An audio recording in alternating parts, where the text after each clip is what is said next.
Do you rate the current market as a bubble, or it's just that these companies, are they overvalued, or it's just that people are tired of winning?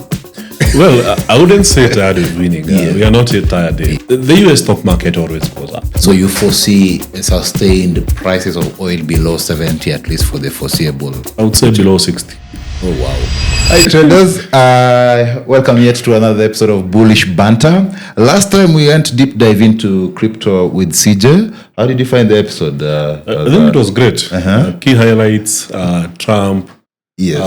JP Morgan Chase, Nipsey Hussle. That was amazing. Yeah, I think if you have been in the crypto space for a minute, you listen to different perspectives, especially what Americans are doing in the crypto space vis-a-vis what Kenyans are doing. Yeah. I think it means that Kenyans are not only just entrepreneurial as we are in nature, but we are very keen to learn and see what else other than financial gain can this particular technology support in terms of either getting out of poverty or even diversifying a portfolio or even just be a career in something like that. Well, one of the most common questions I get, especially from our clients, is where do I put my money? Should I invest in bonds, circles, money market funds?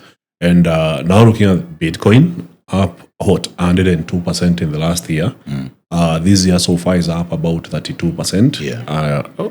It just comes out as a straight out winner. Yeah. So if you didn't see it 10 years ago, 9 years ago, last year, what can we do? Yeah, we are recording this on the 14th of August, and I think today morning we had another all-time high of around $123,000 a coin. So there is that. But today we are not talking about Bitcoin. You can go and listen to the other episode. Other than that, how have you been doing, Rufus, since the last time we were here in the studios? Well, I've been doing well. So far, so good. I think the pro-Trump trades are still going well. Okay. Nasdaq, SP 500 new all-time highs. So I believe it's a pretty good quarter so far. Yeah. There is this debate which is coming up in the financial markets, especially in the stock market. People are calling it a bubble because AI companies are more or less driving, the current price action in the market. For example, Palantir is up 144%. Environment is up 60%. Meta is up 32%. These companies are forming big part of course, the AI infrastructure, like NVIDIA. I think it's up almost 20-something%. Yeah. And as we await for the 27th of August NVIDIA reports, do you rate the current market as a bubble, or it's just that these companies are are they overvalued, or it's just that people are tired of winning? Well, I wouldn't say tired of winning. We are not yet tired yet. Yes. The US stock market always goes up. Yeah. There's that 1 year where it goes down. Yes. But then for the rest of the years, we'll have a sequence of 3, 4, 5 years going up, then 1 year down, and then it keeps on going up. So from what I'm seeing, I believe with earnings, earnings are kind of a litmus test of a market. Yes. So if they are good, then you expect the market to continue going up. So from the highlight we saw with the last earnings, with Apple performing better than expected. We heard Meta with premium earnings. Alphabet, Google did really well. Microsoft was also well. They are doubling down on AI investment. Yes. So with all these kinds of trends, if you really follow the data, you'll see that these companies are doing well. Yeah.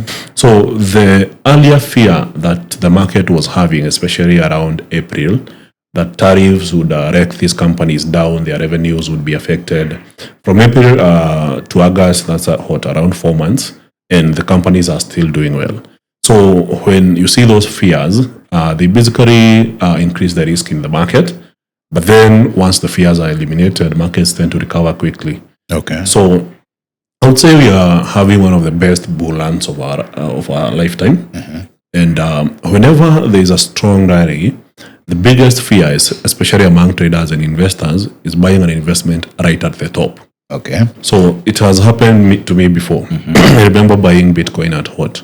Was it a 69K top? Yes. And then I had to endure all the way back to 14K. Yes. Still holding strong. Yes. So that effect, if you have ever bought an asset at the very top and price goes down, creates fear even when that fear is undue. Okay. So far, I believe the stock market still has more room for upside. Also, Bitcoin still has some more room for upside. Yes. So even the Nikkei 225 index just hit an all-time high the other day. Yes. There's still more room. So whenever there's a strong trend, I kind of maintain the same policy, but the trend is your friend. So if you follow global liquidity, a lot of investors are switching. If you look at gold for the last 3 months, has been more of a sideways momentum. Yes. Despite being up like 30% since the year started. Yes. So it shows some form of rotation from safe haven to risky assets. And with the big, beautiful bill passing, we expect increased spending from the US government. And all these factors kind of shape up for an environment where we expect a boom in stocks. Do you see UT 100 closing the year at 30,000? Well, that's a tricky one. Yes. Because as we speak right now, it hit all-time high yesterday, around 24,000 thereabout, 23,900 thereabout. This is UT 100 roll for those who are interested in trading Nasdaq index with FX Pesa. And if I look at it on a H4 time frame or even daily time frame, we are seeing a very solid, I would say, candlesticks pushing to 25,000. If things go well. And the reason I'm saying that is because early in the year, in April, as you mentioned it, tariff was everything. In fact, from 20th of January, tariffs was everything. And if something I've noticed over the last few months, especially June, July, even with the recent extension between China and US tariff negotiation, the market seemed to not react to it. There is already an August 10% tariffs on almost everyone, but the market is just like, okay.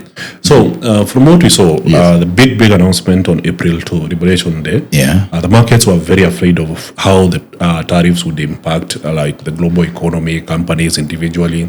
So there was a big panic. The Nasdaq literally dropped about 24-25%. Yes. Then it later recovered within 2 months. Then the tariffs were paused, and then they were to resume on July 7. So when we got closer to July 7, Trump pushed this forward to 1st of August. Yes. So in the week of before 1st of August, there was a small crash in equities. Yes. So the SP 500, Nasdaq, that all crashed, but they were, if you look at Nasdaq, it went down like 6%.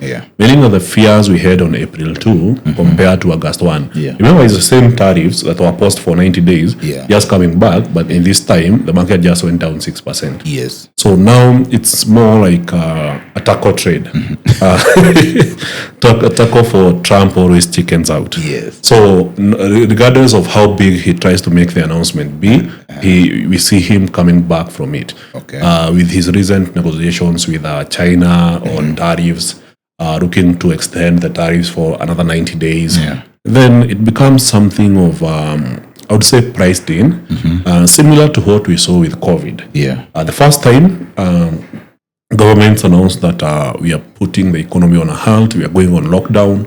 There was absolute panic. 60 days later, a president says, we're extending tariffs by another 60 days. The panic is even smaller. And at some point, it became normal. Nobody even, I wouldn't say give a shit, but at some point, people are like, that's normal. We know that they are going to extend by another 60 days. It's good you mentioned that because despite the bubble talk, it's because, especially for long-term investors, I think you tend to become a bit scared. Like, for example, recently we have seen NVIDIA have gotten their licenses or rights to sell to China being revoked at some point, and then they are allowed to sell a certain specific chip. Or if they do so, the Chinese government says, this particular chip are not good, maybe you should consider this.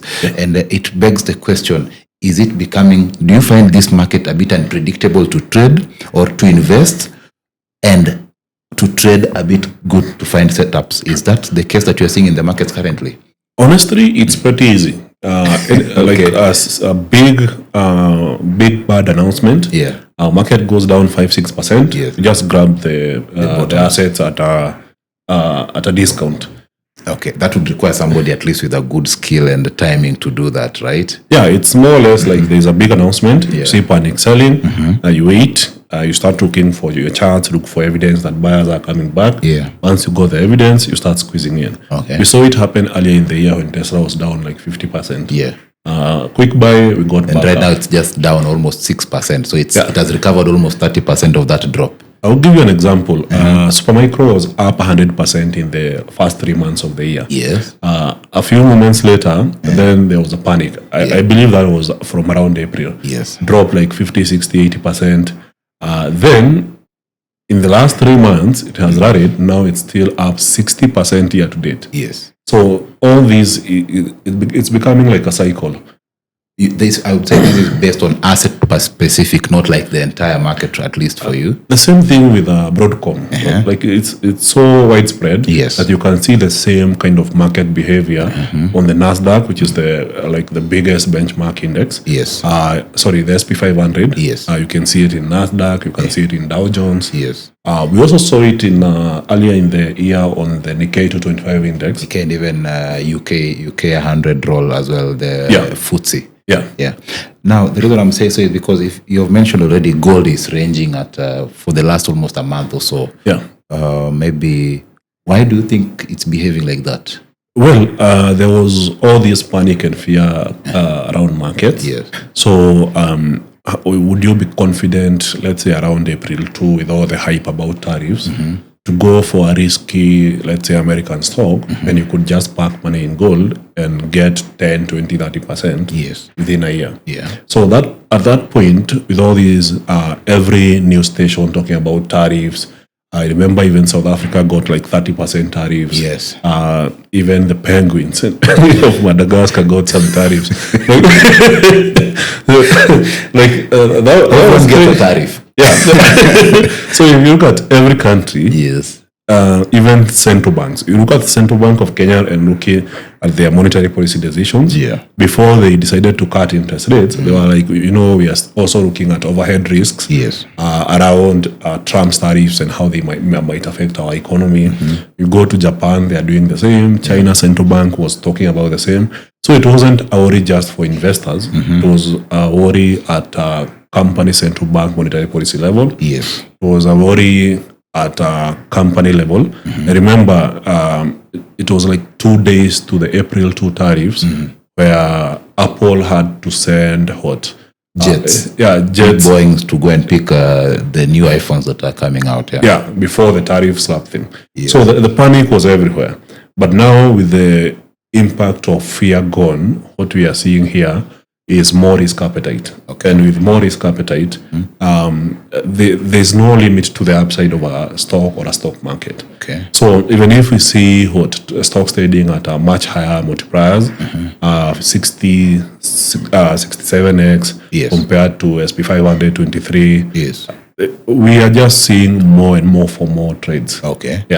Excellent. Now, this Friday, that would be 15th of August. It is, I would say, announced. We are yet to see if it will happen. That Trump will meet with Putin in Alaska to iron out a deal in Ukraine. And I've gotten this question a lot. If they meet, and you remember early in the year, there were predictions that gold will close the year 3,700. And we have seen, of course, all these other countries, try to recognize Palestine as well and try to push for a two-state solution. Do you think, at least based on your assessment on how the talks are going and how the tariff negotiation have gone, are you foreseeing perhaps maybe a deal agreed on this? I would say, first of all, the Ukraine-Russia deal. Do you foresee a deal being agreed on that? And even if they chart out a path, perhaps what do you expect the markets to react like come next week? Well, I would think that there are several things to consider. One, when the Russia-Ukraine war started, we saw the US and Europe freezing Russia's foreign assets. To the tune of $300 billion. So that's a very contentious issue. Because it's not Putin's money. Like it's the economy's money. citizens, yeah. Yeah, it's citizens' money. Like it's the people of Russia who own that money. Yeah. That would be a very contentious issue if Putin was to meet Trump and not talk about getting that money back. Okay.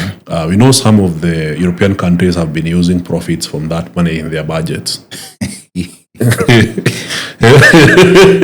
Yeah. So it's a very contentious issue. Okay. So that's one thing I'm thinking. Okay. Second, If they will agree to release that money to the Russians. yeah, because I don't think Putin can agree to any deal without that money on the table.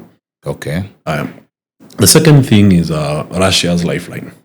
Russia is a very strong economy with vast resources. Yes. Well, they sell things like uranium to the US. And the EU as well. Yeah, they sell gas to the EU. But then a majority of their oil, which is their main export, has been facing a lot of sanctions from Europe as well as the US. Yes. So right now, their biggest customer in oil, or I would say their second biggest, is India. Yeah. And Trump is threatening big tariffs on India, forcing them to stop buying from Russia. Basically, about 80% of India's energy imports come from Russia. Yes. So that's a pretty big import.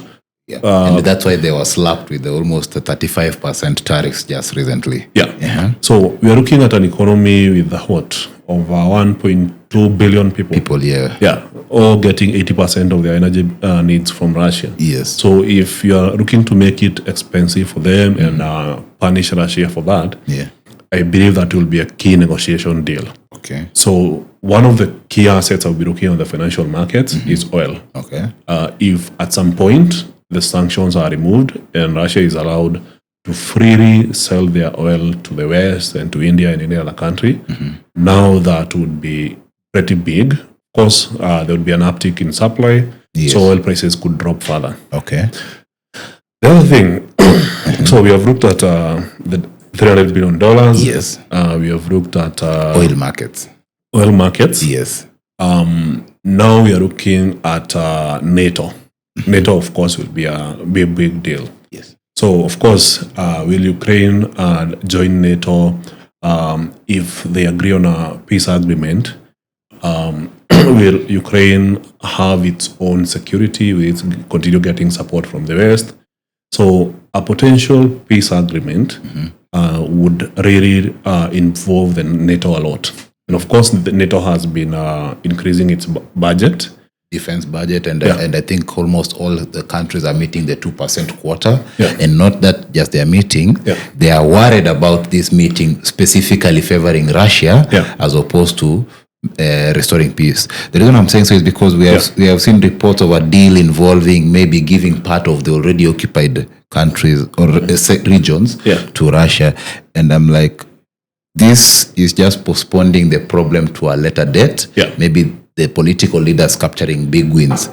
And due to that, I am convinced that we might get big announcements like we have been getting on tariffs with no tangible, I would say, policy guidelines on how to achieve this. And because of that, I think the market will react positively, but eventually it will go back to the continuous fear that we have had since 2021 or 3 thereabout. So the way I'm thinking about it, here's a contrarian view. Yes. With Europe, they basically switching up their defense budget.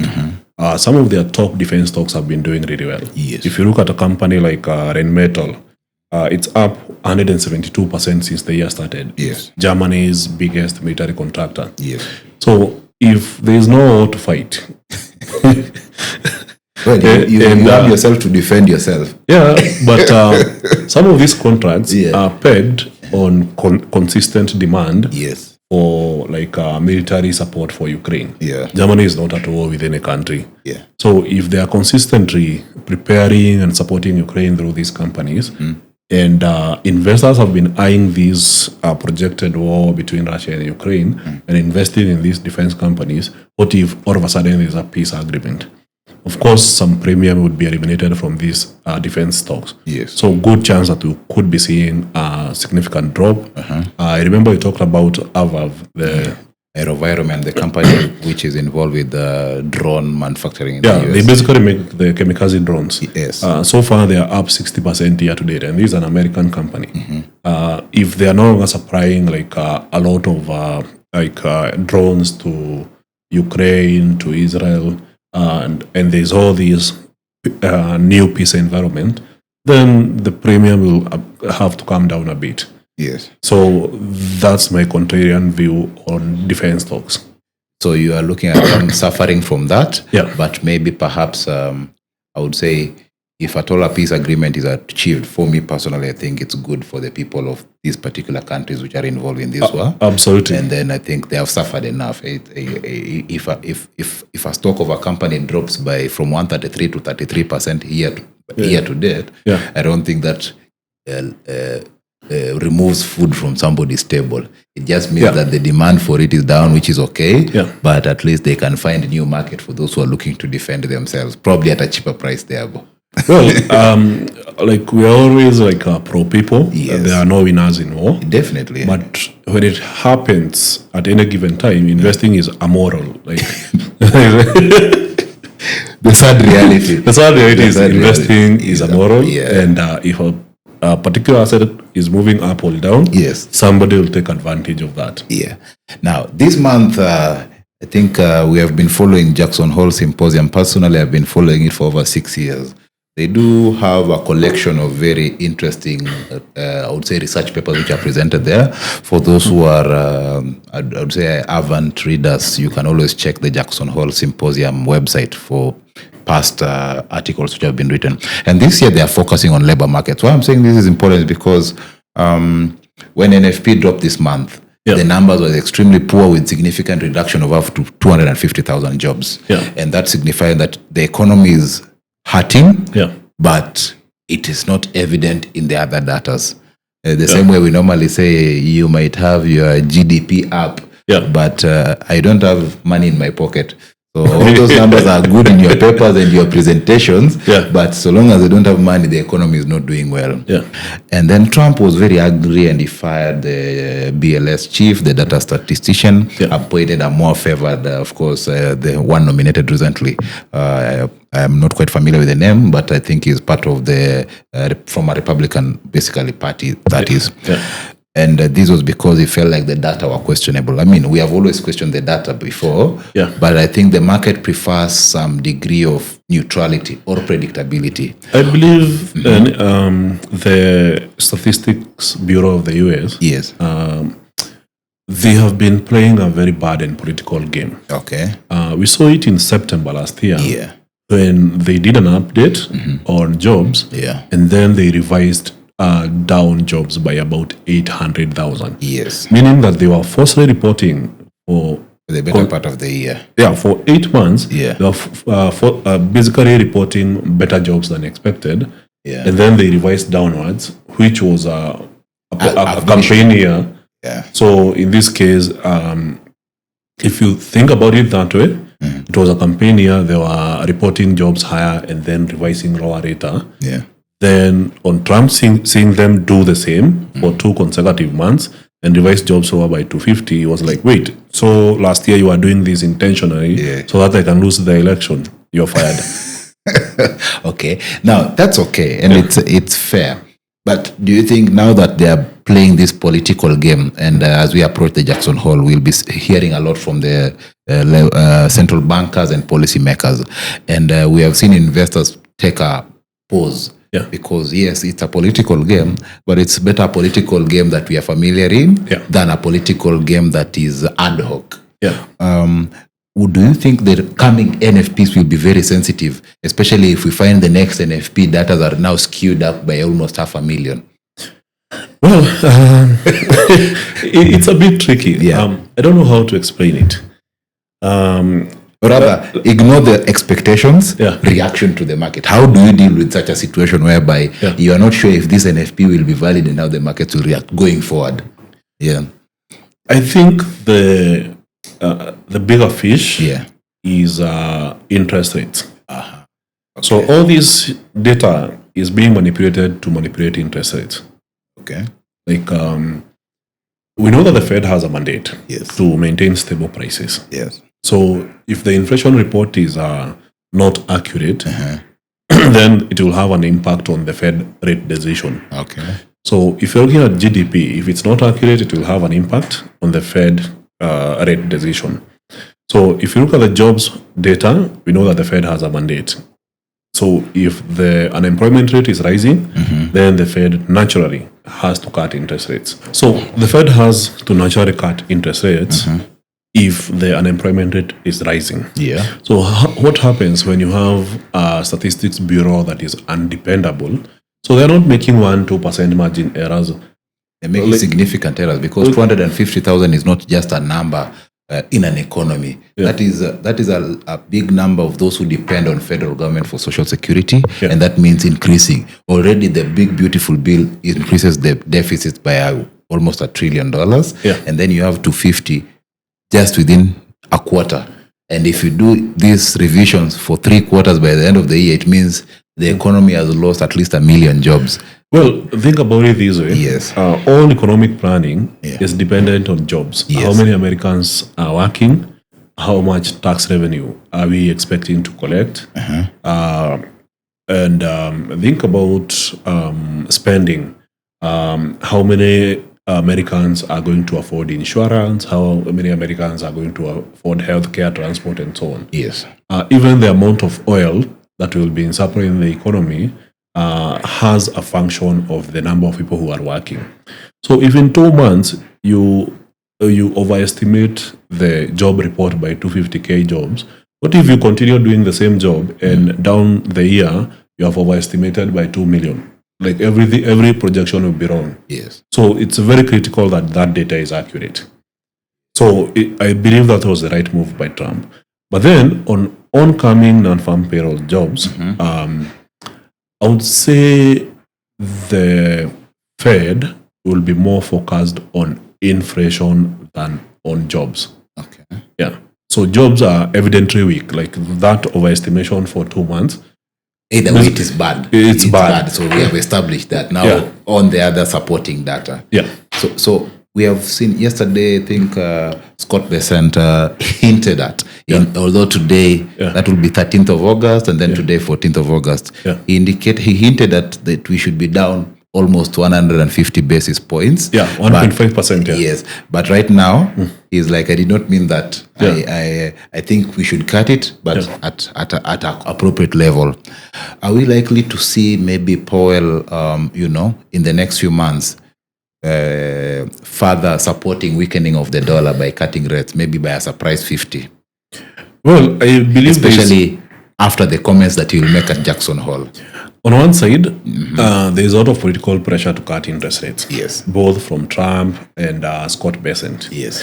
Then, from an economic perspective, what are the conditions that would push Powell to cut interest rates? One, unemployment rising. Yeah. So the job data is bad, evidently. Yes. So that's also pushing him to cut interest rates. Yes. So as per economic growth, we had a surprise uptick in Q2. Yes. So that kind of provided him with some leeway to relax. to delay things a bit. Yeah. But if you look at the CME interest rates data, yes, it shows that interest traders are pricing on a 96% probability that there will be a rate cut in September. Yes. So there is a good chance we'll get the initial rate cut, maybe 25 basis points, as Powell bends to this pressure. Yes. But then on the next meeting, that's where there will be a real challenge, whether there will be continued cuts or not.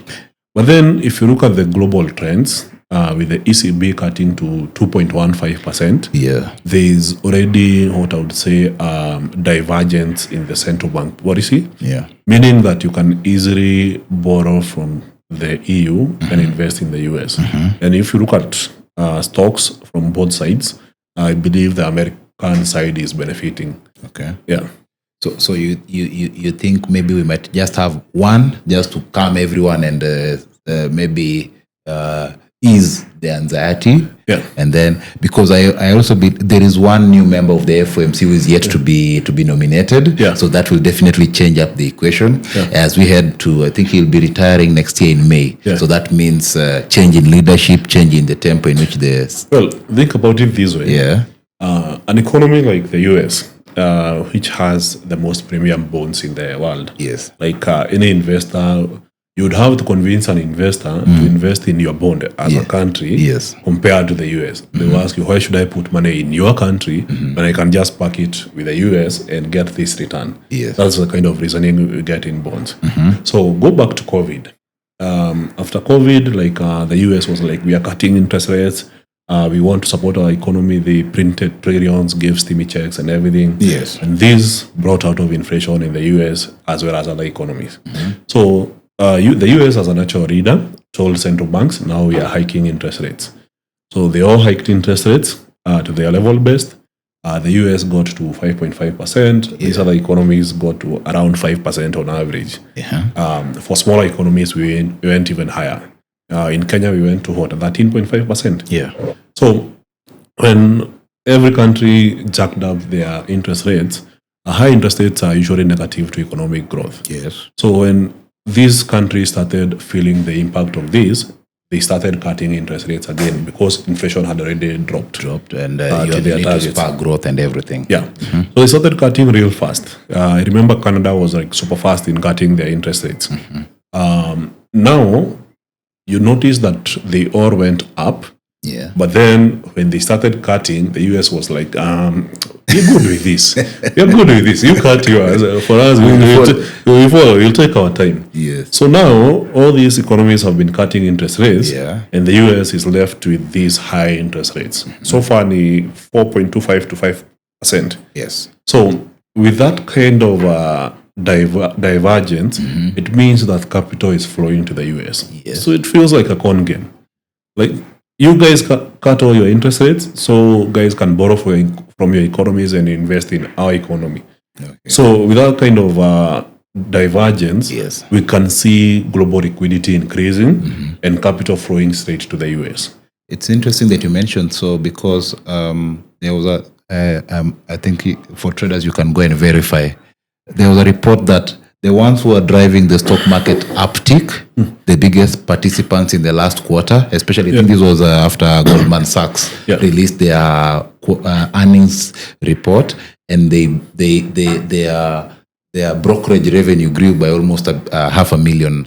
$500 million, and most of it was driven by retail traders participating in the markets. So it means institutions are chilled, but retail investors are very active, pushing the markets upwards. It's like all over like COVID period that particular time. But I think we are entering a period whereby you are right in that capital will still flow to the US because people see value in a lot of companies and some of the products they are offering, but also institutions are able to take advantage of discounted prices in their home ground, like UK. I think the stock market is doing well, Japan is doing well as well. Well, think about it this way. Guess which major country or major economy is not getting slapped with tariffs? China. No, it's the US. Oh. Everybody gets tariffs. We don't get tariffs. I mean, you can't tariff yourself. Yeah, but there has been countries trying to like do retaliation. But Canada has done some bit of retaliation. Yeah, but how is that going? Okay. So what's happening here? We have seen the divergence in interest rates and how capital is flowing. Now you look at tariffs. As an investor, you are looking at let me put some of these money or portfolio allocation in, let's say, the Chinese stock market. Then they get slapped with tariffs. They get slapped with regulations, antitrust laws in the EU. So their ability to grow and expand is being limited. Trump is very busy making deals. He's more like, you invest in our AI, put $600 billion in our economy, you put $1 trillion, you put $500 billion. All this money is flowing to the US. So if you guys are getting slapped with tariffs and you have to invest in the US, I don't think... They are doing double wins. And then the media companies are saying, oh, the market is too high. No, it's going way higher. Interesting. Now, what is happening to the oil markets? Well, Because oil markets, I think the last time we were here, we discussed it, and it was not making sense because OPEC increased their production, and then after they increased it immediately, oil went up to around US oil, that is, West Texas Intermediate, all the way to 74, 75. And then recently, it just dropped to hovering around 50s.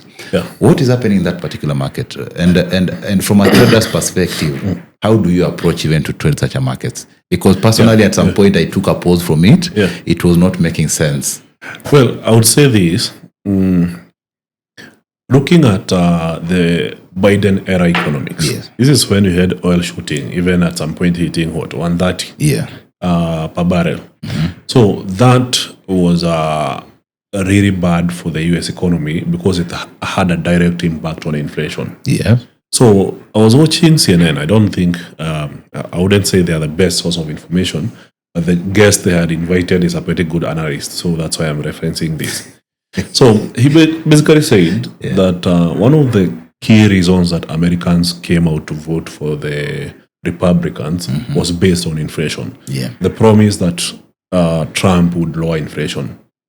So what we have been seeing is a pretty strong correlation between inflation and the price of oil. If the price of oil is high, it impacts basically everything in an economy. You'll see that food, transport, communication, almost everything tends to go up when oil goes up. We have seen it here in Kenya. Whenever the price of oil goes up, then everything else tends to follow in the same direction. So Trump understands this metric really well. So the first thing he did, he said, drill, baby, drill. Opened up shale and everything. Then later on, I remember in his previous term, he was pretty aggressive against OPEC. But this time, OPEC is announcing month after month, we are increasing our production by 411,000 barrels per day. They did that in June, July the same, August the same, September they even jumped it up to over 500,000 barrels per day. So far incrementally they have added their production by around 2 million barrels per day. So with this kind of increase, we know that more oil output basically ensures that oil prices remain low. OPEC has a pretty simple goal to reclaim their market share. Remember during COVID, is when the US became the biggest exporter of oil. But now we are seeing OPEC reclaiming their territory.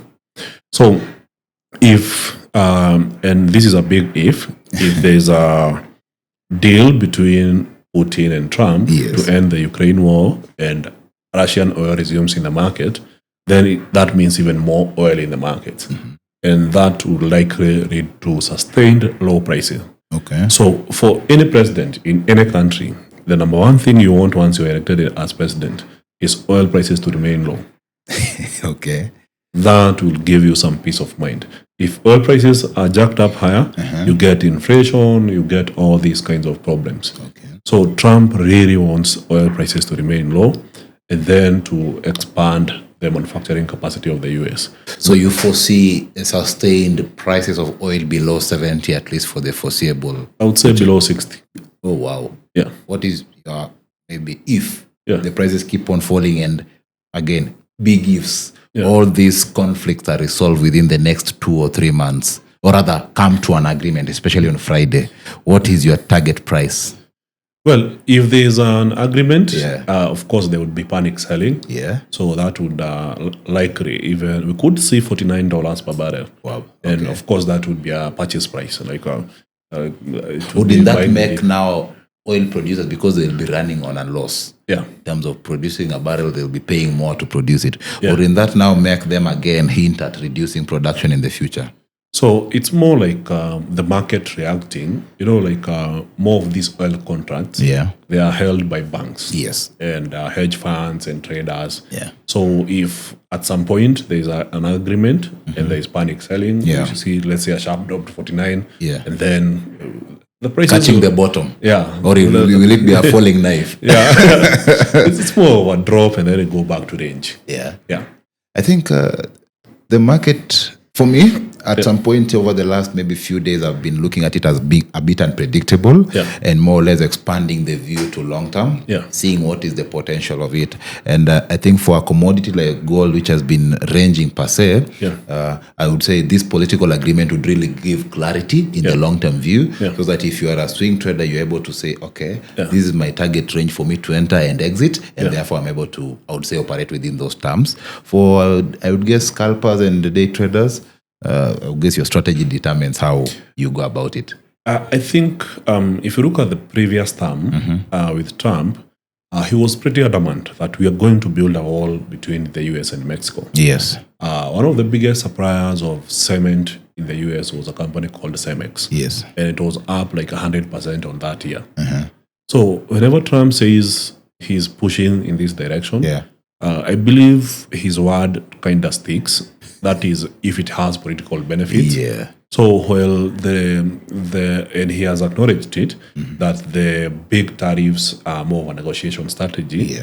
The investments in AI are actually a real thing that's happening. Yes. So if you see him pushing more investments towards a particular sector, I believe it's something you might want to consider when you're looking at investing in US companies. And of course, not financial advice. It was never financial advice. Just a funny story or news I read recently. Perplexity is looking to buy Google Chrome browser. That was my first reaction. I laughed out for a bit and I was like, what is your take on that? I mean... Well, the thing is, I think I saw something, some random number, like $32 billion. The thing is, Google's core... a Perplexity is worth 18 billion, as it is. Everyone that knows Google, the first thing that comes to your mind is search. Exactly. It's search. Chrome is where you do the search mostly. And it's their biggest cash cow in revenue. It has become a pretty dominant cash cow. So now, you know that Google basically pays Apple every quarter to maintain Chrome as their favorite browser. On Safari, even on Safari. Even on Safari. Yes. So guess what? I don't think Google is going to sell. It's part of their culture. It's who they are. I saw that and I was like... if you go to cloud... Just tell them to buy you. Don't go through the corner.